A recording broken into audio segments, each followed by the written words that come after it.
Good day, and welcome back to Homebrew. Today we're covering a recap on our Taking Root campaign Session 5, and looking into some prep for Session 6 for the origin story of Emery. One thing to note is that this is one of the last ones that we'll be doing. I reckon we've got about two sessions left before Emery gets to Lemoore, and that is where she'll meet up with the rest of the campaign, and we'll start in on our campaign of Call of the Hunger with our other two players. So prep for this is getting kind of interesting because we have to start thinking about how are we going to segue into that. I decided Lemoore was the best option for our campaign set in the woodlands next to Lemoore because it gave us an opportunity to have a high population area with a lot of justifications for why each of the three characters were going to be there. And it just seemed like the natural place for Emery's story to kind of dovetail into the rest of this.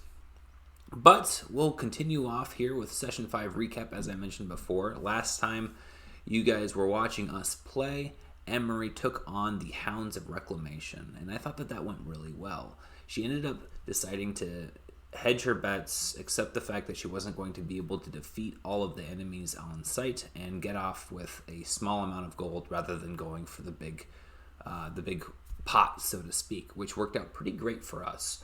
We were able to impose that sensation of fear and suspense on our player, which is a big component of what makes the story interesting, right?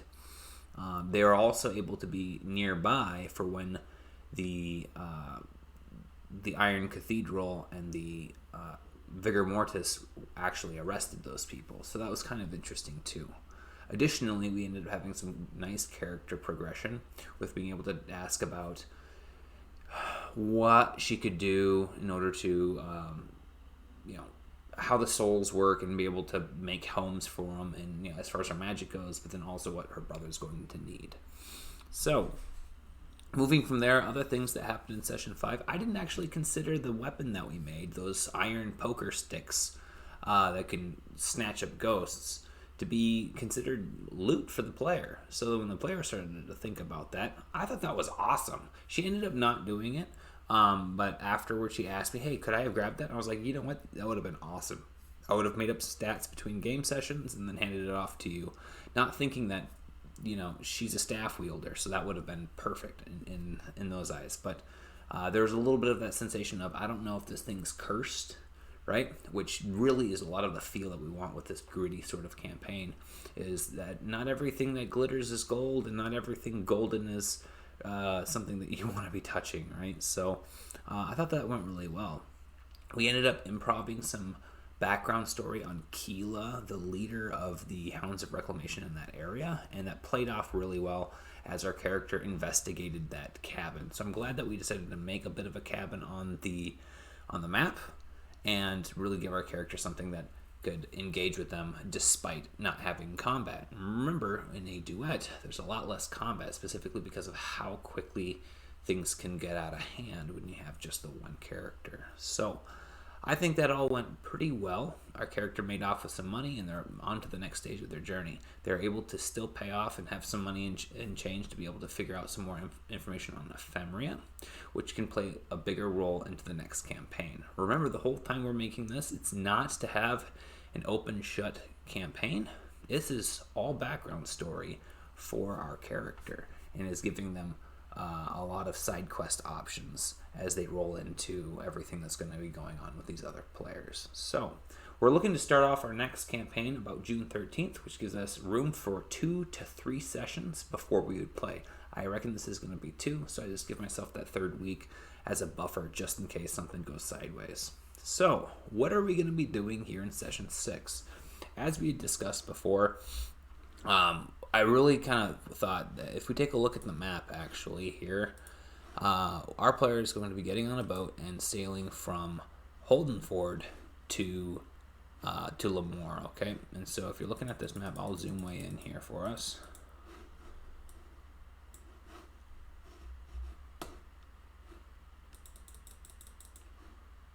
So we got Holdenford right, you know what, I'll just go ahead and circle it for you. Got Holdenford right here, and we got Lemoore down here.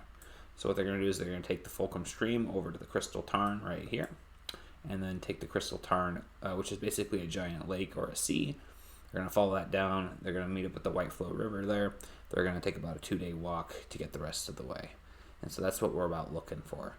So I thought, hey, you know what? Most of that can be opportunity to role play with not a lot of super suspenseful items, but we probably want one more thing to happen between here and there. And I like the idea of having some sort of ancient beast float up from the depths of the Crystal Tarn, because no one's ever been able to touch the bottom, so to speak. Kind of like a Mariana's Trench aspect. And then I started to think about, what we could do to get them to engage. And we talked a little bit about this the last session. And so we thought of maybe, having another ship that's stuck on this corpse, right? Maybe they were trying to figure out what this stuff is. And so that started making me think about, what do we want the ship's story to be? The one that they encounter while mired on this corpse, right? And so the players aren't really going to know what it is. And so I thought, hey, maybe this is a research ship coming out to investigate this. The thing about Lemoore is that they're heavy into diesel punk and biological experimentation sort of thing. It's a really grungy, dirty feel of a place, of higher on the end of industry, just not in a good way, so to speak. So I thought that would be right in their alley house. So if you look down, all we really had left is I had loot, ship details, possible enemies, and resilience checks. That was one of my notes from our last preparatory session. So those were the things that I filled out. So you can read here, once on the Leeward Star, they're going to travel about 2 days down the Fulcrum Stream to get to the Crystal Tarn. Osai's ship's going to run aground on something. They see another ship that's also there, run aground. We figured out, Lemoore, we got some general information on the background on how they're going to be able to tell each other apart. And then due to the Banners of Kith chivalry code, they're going to have to go and help. So they're going to go and investigate. The ship's going to be empty. There's going to be blood everywhere. What are we going to do from here? Okay. And so I thought, maybe let's start some sort of weird sickness on these ships. Okay. Knowing Wretch Braventail is a cleric in our next party. And so that gives them something to be able to bring to Lemoore and be able to engage and start off with some sort of character back and forth, potentially, that would make sense for them to bump into each other rather than just bumping into each other at the inn at the same time that someone drops off a quest, right? So we got some opportunity here. I thought, what's the function of this sickness? My thought was that it's going to turn him into some sort of abominable sea creature. That's why there's no one left on the ship. And what makes it even more interesting, the more infected you are, the more you want to eat this corpse, this gigantic thing. We got some more details on it. We got the type of boat, as well as the name of the boat that they're going to run into. We've got some mentions of what the kind of status the boat was in when they showed up, some things that they were doing. So they were diving and trying to map out the figure of this thing. They were doing some alchemy tests to figure out what it was, etc. They found out that it's got like a walrus-like mouth, with wheel brush sort of texture to its muzzle. They used to scrub the bottom of the tarn, right? So we got some information here. We've got loot, so some options for loot. We got diving suits. We've got rare refractory pieces, so gems of some sort that have been made from the compression of the depths of the sea that have been embedded in this thing's flesh. We've got valuable alchemical research equipment. We've got notes from the captain, notes from the scientists, notes from some of the crew members that we could potentially bring back to Lemoore for reward, or if our character is personally interested in this stuff, they could read them and maybe gain benefits to knowledge dark or knowledge alchemy or knowledge nature. So we've got opportunities there as well. We've got some mechanics on how the sickness is going to play out. So this is going to be a little bit more thematic, but I'm just going to keep in mind whether or not our players, trudging through the contaminated water, touching this goopy thing, drinking the water, eating things that have been like birds and stuff that have been feeding off of this thing, if they're going to be scratched by a bogluk. So what that is what I decided to do is I had all of the people who were on the original ship turn into basically sea monsters and jump off the ship, and they're still feeding on this thing and stuff like that. So when they get there, I just made a small mini combat opportunity, and I've reserved the right not to use it. It's just there just in case I feel like we need a little bit more of an oomph to the situation, or if things go really quickly, this can help move it out a little bit further. So I've got some ships that I put down, some basic some alchemy information here that you can see. This is the belly of the ship, and I've just made up some enemies that they can fight, some little sea guys, and if our character gets hit with advantage, then I can spend the advantage to make our character sick or contaminated, knowing that probably our check's going to be able to keep them from turning into a fish.